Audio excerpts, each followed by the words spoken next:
Alors bonjour donc à cette autre résolution d'un inconnu. Cette fois-ci, ça a été tiré du livre de Jacobson, NMR Spectroscopy Explained. Je vous le recommande fortement. C'est un très bon livre qui explique en détail l'analyse de spectres, vraiment axé, je dirais, plus pour un organicien, vraiment pour trouver des molécules, la structure des molécules. On nous explique aussi la RMN à un organicien. Donc c'est vraiment un bon livre. Il y a quelques exercices et il y a des additional exercises. Donc vous n'allez pas pouvoir les trouver dans le livre. Il faut les demander. Donc l'éditeur peut nous les donner.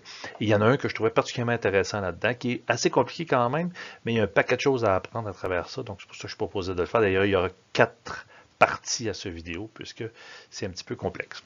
Donc, la question est la suivante. Donc, dans cet exercice-là, on nous dit qu'il y a un composé là, qui serait immunodépresseur. On a le spectre de résolution, haute résolution. On n'a pas la formule brute dans ce cas-là. Et on a un paquet de specs qu'on nous dit. On voit qu'on ne nous donne pas comme tel le carbone 13, mais on nous donne la HSQC et on nous donne tous les signaux des carbones quaternaires. Donc, on y arrive avec ça. Donc, on nous demande de trouver la molécule et d'assigner. OK, donc avec ça, on a donc 359, donc MH+, donc ça a peut-être été fait par ionisation électrospray, ou je ne sais pas exactement, ou ionisation chimique, en tout cas. Donc avec ça, on trouve à 359 MH+, donc c'est 358 notre M+. On n'a pas la formule brute, donc il faut essayer de la trouver. Donc on a combien de H et combien de C, donc allons voir le proton et le carbone, au RMN, ça va nous aider.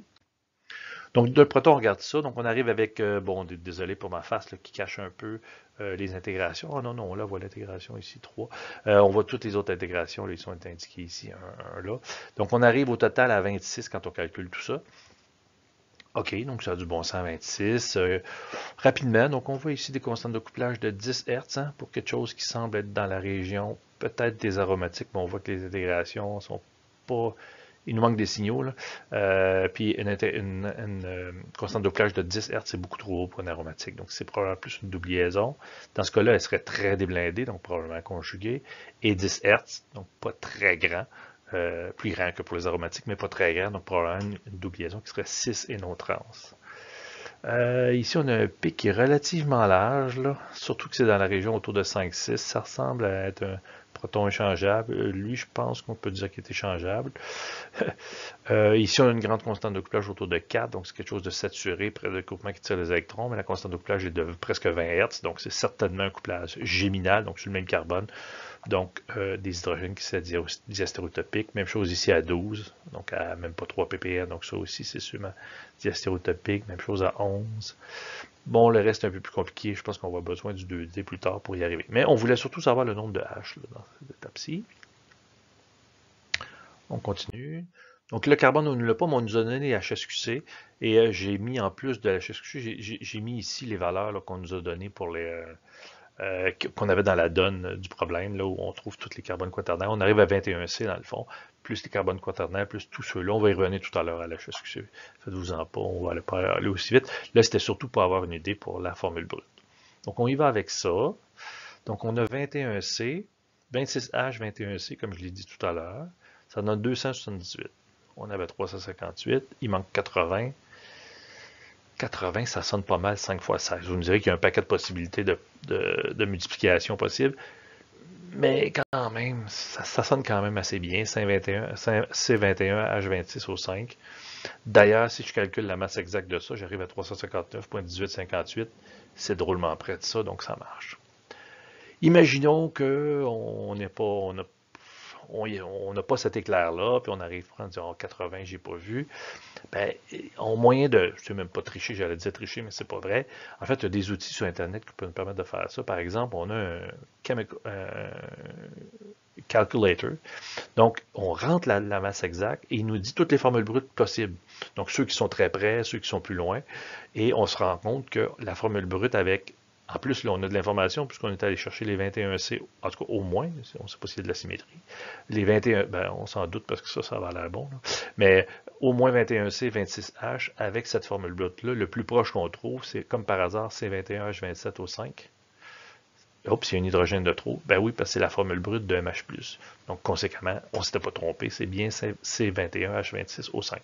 Donc, ça peut être assez utile, là, ce petit outil-là. Là, c'est assez commun. Donc, conséquemment, on trouve rapidement qu'on a 9 insaturations avec ça.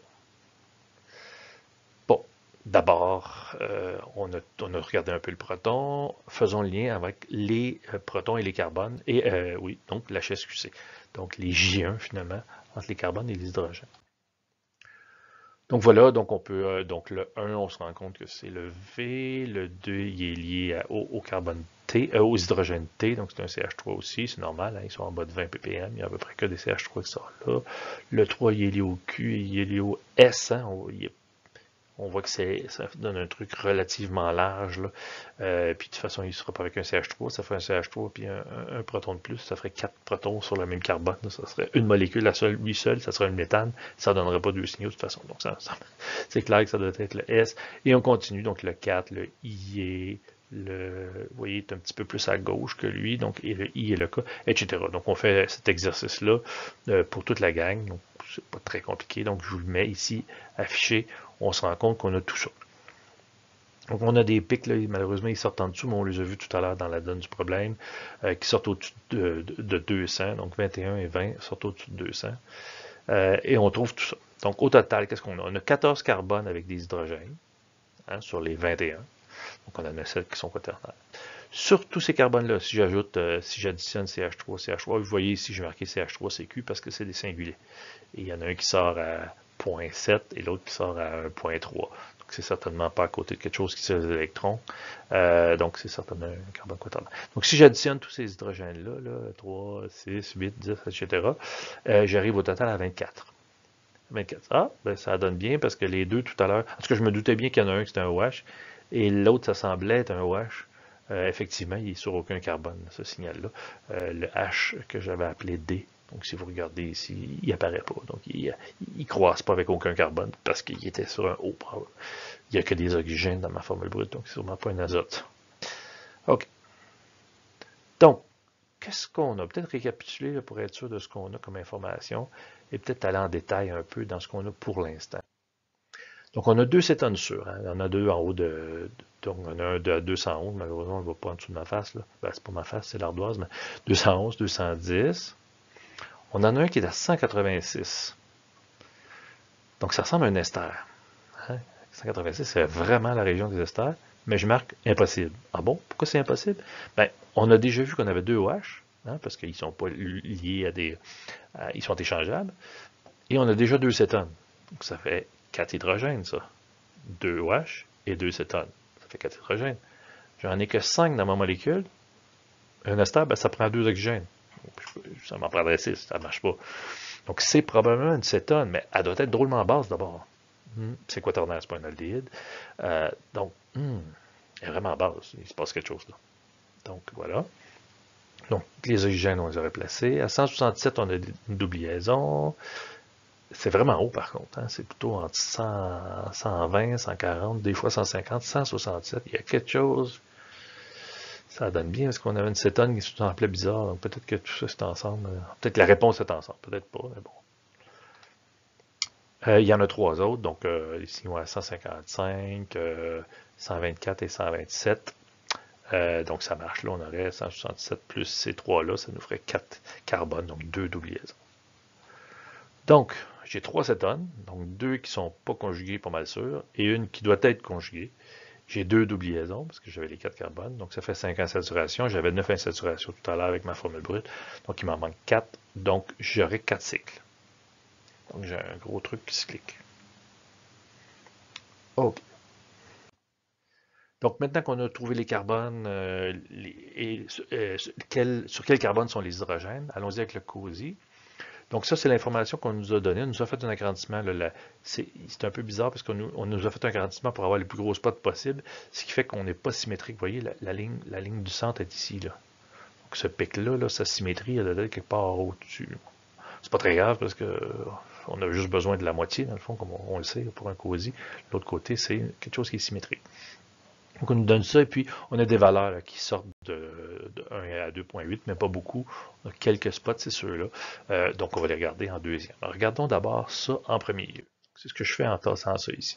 Donc si je regarde le HV, malheureusement en dessous de ma face, il y a quelque chose. Je vous ai mis ici dans l'encadré ce qui est en dessous de ma face. Vous voyez 2.8 et 0.6.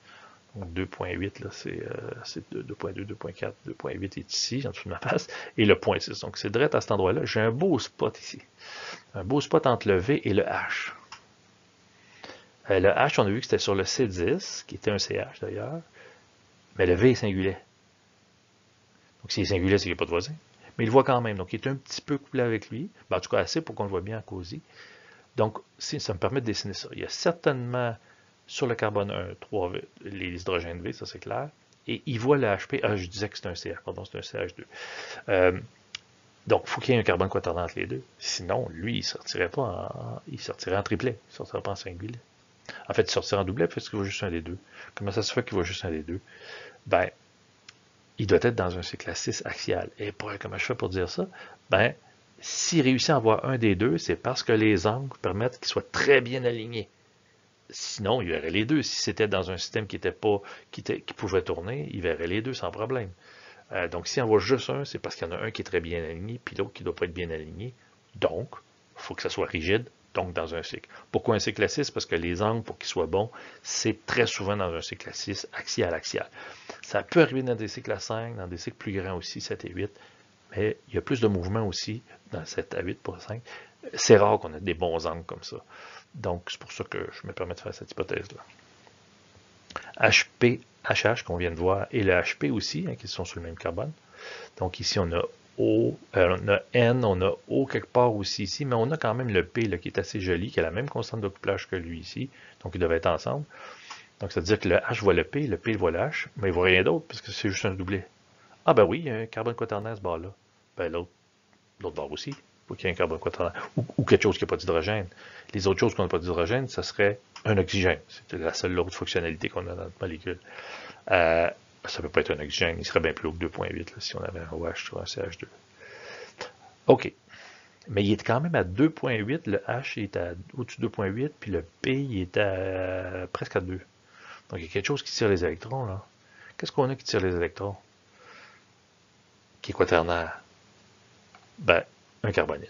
C'est très certainement un carbonyle pour qu'il soit à 2.8. Vous nous direz qu'on a peut-être une double liaison, mais à 2.8, ça serait surprenant que ce soit une double liaison. On y reviendra si on se trompe, mais j'en doute. Ça serait un peu moins élevé que si on avait juste une double liaison. Maintenant, je regarde le HU qui est ici. Donc, le HU est couplé avec quoi? Il est couplé avec HO. Pourquoi je dis ça? Parce qu'il y a un rhomotron ici, ça pourrait être NOP. Ben, il devrait être couplé avec parce que c'est sur le même carbone. Donc, il devrait le voir. C'est pour ça que je me permets de dire ça. Il voit le HK qui est sur le carbone 4 et il voit le HJ qui est aussi sur le carbone 4. Ah ben, coudonc. Mais il ne voit pas rien d'autre. Hein, c'est les seuls spots qu'on voit. Conséquemment, je me permets de dessiner ça. Je pense que je ne me trompe pas en disant que le U, il voit la HO sur laquelle il est lié, puis il voit très bien les deux autres. Donc, il devrait être voisin. OK. Maintenant, j'ai fait V, U, maintenant je passe à T. Là, je dis, non, ça ne doit pas être T. Pourquoi? On l'a vu tout à l'heure, hein? Quand on a un grand pic, là, un CH3, le spot, plutôt que faire un rond, il fait plutôt comme un doigt. Là, on l'a vu qui était sur le long. Donc, si ce couplage-là était avec le T, on aurait un spot là, qui ressemblerait à un doigt, un truc fait sur le long. C'est pas le cas ici, on a des beaux spots assez ronds quand même. Donc, c'est probablement plus S qu'on voit là. C'est conséquent d'ailleurs, parce que le T est singulier, donc il ne doit pas faire beaucoup de couplage. C'est ce que j'ai indiqué ici. OK, donc HS serait donc couplé avec HR, HQ, ben oui, c'est sur le même carbone que lui, que S, c'est le carbone 3. Et HL, donc c'est le carbone 9. Il voit aussi HI, ah ben oui, c'est le carbone 6, c'est un hydrogène du carbone 6, c'est normal, parce qu'il voit déjà le R. Donc le 3, il voit les hydrogènes du carbone 6 et ceux du carbone 9. Donc c'est pour ça que je le mets de chaque côté de lui, puis lui c'est un CH2. Bon, ça me semble... Ça ne doit pas être d'autre chose que ça, mais bon, c'est ce que le COSI nous dit. Après ça, il y a un paquet de couplages qu'on peut regarder. On peut regarder le R, le Q, on peut les passer. On se rend compte qu'on n'a pas vraiment d'informations de plus. Le R nous dit qu'il est couplé au 3 et au 6, on vient de le trouver. 3 et 6 encore ici. HNOP, là, on n'est pas certain de ce qui se passe. Hein. C'est quand même pas mal à moton, donc de conclure quelque chose, c'est un peu difficile. Le M ici, il est un petit peu couplé à ce moton-là. Peut-être un petit peu couplé au H, ben, OK, c'est probablement plus le P qu'on voit ici qui est couplé au H. Bon, c'est dur de faire. Je pense que ça serait un peu exagéré. Donc, il nous restait quand même, là, j'avais deux petites portions un petit peu plus hautes là, à aller voir. Ah, il me reste le HH par contre, que lui, on pourrait aller voir quelque chose, c'est-à-dire qu'il nous permet de voir le HP, mais ça, on n'est pas surpris, c'est sur le même carbone. Euh, il voit aussi le HM, c'est ce que je disais tout à l'heure. Euh, OK, tout à l'heure, j'avais vu que le HH était là, mais il voit quand même le HM, pas très fort, parce que c'est sûr qu'il n'est pas très fort, parce qu'il voit soit de ce côté-là ou de ce côté-là. Ben, de ce côté-là, c'est la même chose que ça. Donc c'est pour ça qu'il ne voit pas fort, c'est sûr. Ben, de quel côté il voit? Il voit-tu par là ou il voit par là? Ben, HV, ben là, on ne le voit pas en dessous de ma HV, pardon, oui. Il y a où le M est ici? Donc il ne voit pas le M, le HV. Donc si le HH voyait le M via ça ici, ben, il n'y a pas de raison que lui ne le voit pas. Il devrait le voir aussi. Mais il ne le voit pas. De plus, la position de ça, c'est aussi à 2, 2.2. Donc c'est probablement plutôt ce bord-là qu'il voit. Les autres sont quand même moins déblindés. Tantôt, il y en avait un à 2.8. Là, il est à 2. Ouais. Donc, c'est probablement plus de ce côté-là qu'il est. Je suis plus sûr de mon carbonyle, parce que c'est pas très haut, là. Mais bon, on y reviendra s'il faut. OK. Donc, mon autre portion, hein, comme je vous disais tout à l'heure, donc avec des déplacements chimiques plus élevés, donc je vois que le HG est couplé à HF. Ouais, ça, HG, ça c'est la diagonale qui est ici dans le fond. Et HF qui est couplé avec lui. Bon, OK. Euh, Donc, probablement qu'HF ou HG, ça doit être sur le même carbone. Il n'y a rien d'autre, donc je mets un carbone quaternaire. Et il est à 4 ppm, donc il y a certainement l'affaire qui tire le plus dans notre affaire. On a 3 cétones, puis on a des OH. Donc, c'est certainement un OH qui est là. Mais il est quand même à 4 ppm. Donc, pour un CH2, un OH ne devrait pas l'amener si haut que ça. Il devrait l'amener à 3.5, quelque chose de même, à 4. Je pense qu'il doit y avoir quelque chose d'autre qui tire les électrons à côté. Un carbonyle, peut-être. Il serait peut-être même en haut de 4, il serait peut-être au-dessus de 5. Donc c'est pour ça que je me dis c'est peut-être une double liaison qu'on a là. Donc je ne suis pas certain. Donc c'est pour ça que je mets un X ici. C'est peut-être une double liaison, mais quaternaire, parce qu'il ne vaut pas d'autre chose. Hein. Il se voit l'un l'autre, c'est tout. Ou un oxygène. Je continue avec notre autre petit morceau, qui est ça ici. Donc là, on est vraiment très déblindé. Là. On a 6 puis à 7. Qu'est-ce que je vois? Je vois que le HC ici, il voit le HB, sur deux carbones différents, et le HC. Le HC, il est dans la région des insaturés, mais il est vraiment très très fin. Donc il est très peu couplé. Donc on a un H insaturé, et la J, c'est une J2 ou une J4. On se rappelle qu'une J2, c'est-à-dire au bout d'une double liaison, quand on a une J2, les constantes de couplage sont très petites. Ou une J4, ben là c'est normal, c'est une J4, ce serait une petite constante de couplage. Donc avec ça, j'ai quelques possibilités. Donc ça pourrait être ça, où j'avais effectivement une J2, que le C, la raison pour laquelle il serait mince, ça serait parce qu'il était une J2. Le problème, c'est que je sais déjà que le HC et le HB ne sont pas sur le même carbone. Donc ça ne marche pas cette hypothèse-là. Et donc c'est ça. Ou je peux savoir que le HC, j'ai déjà vu qu'il était sur un carbone 16, puis on a vu que c'était un CH.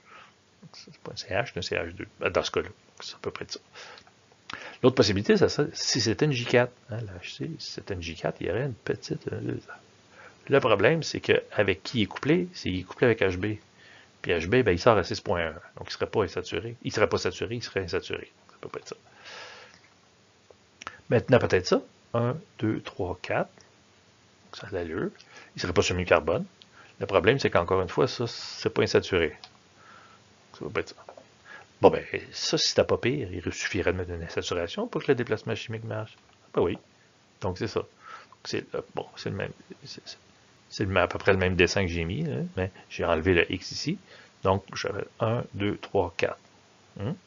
Donc, c'est foncièrement à peu près... non, si j'avais une double liaison ici, ça pourrait aussi être la même chose. Ça marcherait dessus aussi. 1, 2, 3, 4. Donc, ça pourrait être... en fait, c'est ça que j'ai dessiné, dans le fond. Pardon. OK. Donc, ça, c'est plausible. OK. Et voici justement... Je dis la même chose parce que vous ne voyez pas à l'écran, mais je le voyais sur mon écran à gauche, désolé. Donc, il est ici mon dessin là, qui représente celui. Donc, j'en ai deux qui sont plausibles. Celle-là ici, où j'ai une J4, 1, 2, 3, 4. Et celle-là ici, où j'ai une J4, 1, 2, 3, 4, et où le HB est sur une double liaison. Donc, ça correspond à ça, avec une très petite constante de couplage, et où HB est insaturé. Donc, j'ai 2 possibilités, c'est mieux que 5. Je vais regarder les autres, ça va peut-être m'aider. Donc, le HA, lui, il est couplé avec le B, mais il n'est pas couplé avec le C. Hein? Il voit le B via 10 Hz. On l'avait calculé là, une des premières diapos, je vous avais montré les spectres protons. On pouvait avoir la constante de couplage. Donc, c'est une constante de couplage d'une double liaison 6. OK. Le HC, il voit pas le A, comme je disais. Donc, si le C ne voit pas le A, mais le C voit bien le B, je vous rappelle que le B appartient au carbone 16, que j'ai noté ici. Conséquemment, si le 17 il voit le A, mais il ne voit pas le B, qui est associé au il voit le B, pardon. Je suis en train de vous mêler. Hein? Donc le A, il voit le B, mais il ne voit pas le C. Donc le A qui est sur le 17 doit voir le B est sur le 16. Donc le 17 doit être près du 16, le 17 doit être près du 16, mais pas près du 15 ni du HC dans le fond, parce qu'il ne le voit pas. OK, ben je l'ajoute à côté, puis je sais que la J est de 10 Hz, ce qui fait que voilà pourquoi je les dessine comme ça, pour qu'ils soient en 6. OK, donc j'ai 2 possibilités. Mais HA, je vous rappelle, il est à 7.6. OK. Donc, s'il est à 7.6, ça veut dire qu'il est certainement conjugué avec un carbonyle, parce que c'est ce qu'on a qui peut conjuguer, qui tire les électrons.